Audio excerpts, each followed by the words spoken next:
everyone, welcome to my YouTube channel. My name is Sarah, and today I'm going to be talking about COVID-19 conspiracy theories. I'm going to focus on one conspiracy theory in particular that was centered around this hashtag, filmyourhospital. This hashtag gained popularity on March 29th when Deanna Lorraine decided to post a video on Twitter showing that she had been walking around this hospital, outside a hospital in Torrance, California. And what she had said was, just went to 2 hospitals in LA to check out these war zones the mainstream media keeps telling us about. They are very quiet and empty. We are not being told the truth. Why? Let's get Film Your Hospital trending. We are the news now. We can't trust the news. Post pics of your hospitals here. So as you can see, she's just kind of wandering around, has no real goals in mind other than to show in this video that it's not as busy as she would like for it to be. And this is just crazy. And now she's going to move into the parking lot and show that it's quiet and empty. And for whatever reason, she thinks that because it's quiet and empty, that public is not being told the truth. We're going to unpack that a little bit. But yeah, this is a very boring, not sensational video, and it ended up taking off. So let's unpack that a little bit. Why did this take off? Part of the reason is because Deanna had a platform. She ran against House Speaker Nancy Pelosi, ended up losing. Don't know why. No, she had this massive platform and put this content out. Not only that, I think that her post points to something that is very attractive to conspiracy theorists, which is anybody can participate. Boy, oh boy, did people jump at the opportunity to participate in this conspiracy theory. These conspiracy theorists have come out of the woodwork and they have gone to local hospitals, have taken videos and photos outside of the hospitals, including parking lots, and they're sharing this on social media and saying, here's my footage, here's my testimony that there's nothing going on here because it doesn't look like a Hollywood movie outside, therefore maybe the pandemic isn't real. So brave, so bold, so courageous. Citizen journalism at its finest. Really the worst side of social media. I hate when I see this stuff. Right, so this conspiracy theory is attractive because anybody can easily participate, but not only that, the people who believe it, they go with their gut instinct and they go with what they can personally see. So they're not going to be relying on the news or anybody else to be translating information. It's what they can see themselves. And this is important. This is something that I saw when I met flat earthers and went with them to the Salton Sea to try and prove that there's curvature in the earth. One thing that repeatedly came up was that if I can't see the curvature, you can't prove it, therefore the earth is flat. Yep. It's bananas. It's crazy stuff. It's a crazy mindset. And yeah. Now, before I get sidetracked and go down a rabbit hole telling you all about flat earthers, I'm going to pick out a few different social media posts and actually go through and add some commentary to them. And this is actually going to be probably a short series. And so for this first video, I'm going to do one. Here we go. First up is this tweet from Frank Tufano. You know, the point is, there's a whole lot of nothing going on, and we're all locked in our homes. So this is good.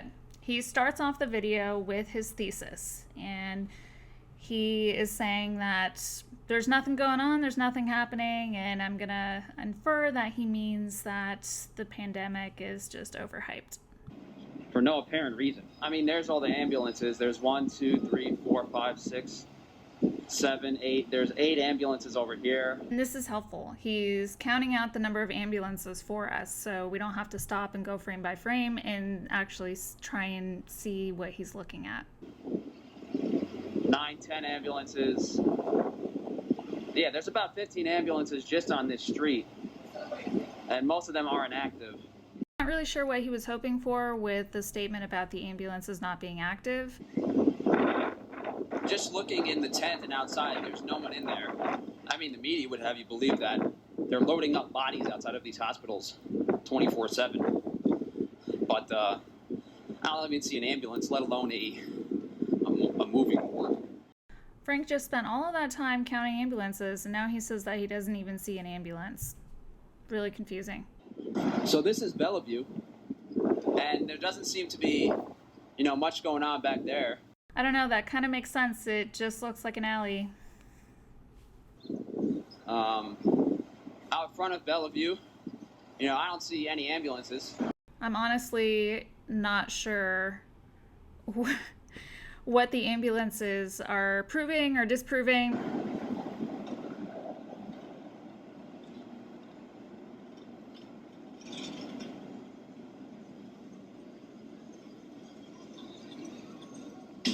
I mean, as someone who's been in New York for a while, this is definitely not active. That's good.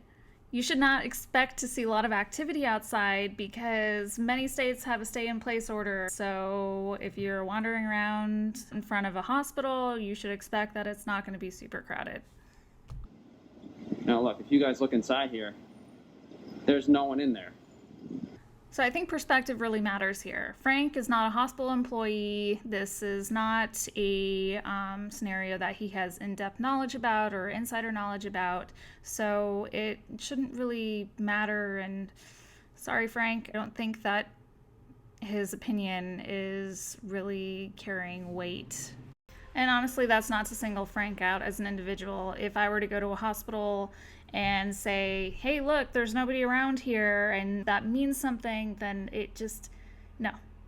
It wouldn't make sense. There's a bunch of staff and security standing around waiting for people in line, but there's no one in there waiting in line. That's a good thing.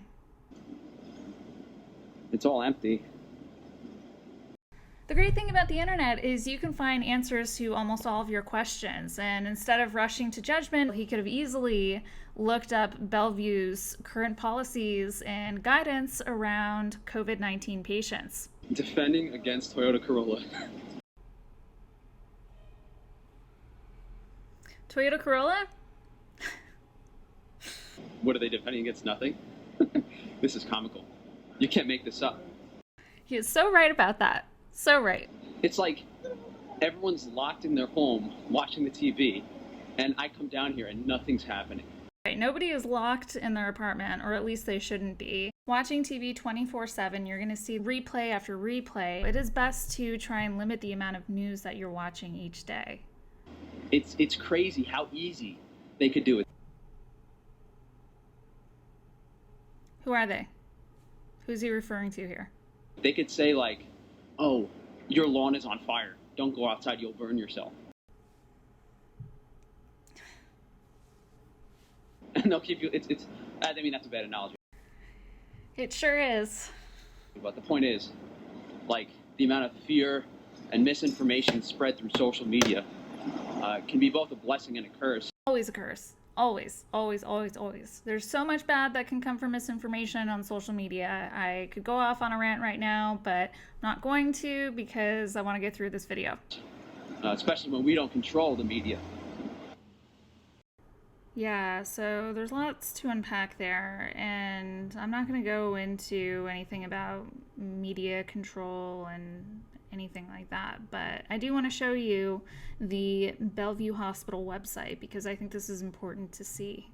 Bellevue, like every other hospital in the United States, is changing their policies around visitors, and they have very clear language and clear guidance on who can and cannot be entering into the hospital, and they're actually going to be screening people for symptoms. So yeah, there you have it. There's an explanation and a breakdown of one social media post, and I think I'm actually going to turn this into a series and do a few more for the next few days, for the next week or so, because it's getting late and I want to take a break. Before I go, just want to say, if you are asking yourself, should I participate in #filmyourhospital? The answer is no. More and more we're seeing that people who are doing this, going by, walking through, filming, and just being a general nuisance are actually getting in trouble now. So check this out. This is the entrance to the emergency room. There is nothing going on. As you can see, these are pretty much all the buses waiting We're going to see if we can take a look on the inside. I can't go too far. So as you can see. Yeah, you need to cross the street. Do you have a permit? Sorry? You need to go across the street. You're invading the personal property here. This is You public need- property. This is public access. You need to be across the street. Oh, okay, don't touch. You'll get arrested if you touch. All right. You understand Go over that? there. Don't. Go across the street. I'm going to continue. I'll All right, continue. go across No the problem. street. You go over there. All right. Okay? Okay. Don't be a nuisance, stay home, leave healthcare professionals alone, and stay safe. Thank you so much for tuning in. I hope this was super interesting. Leave a comment below or contact me on Twitter and like this post. Thanks.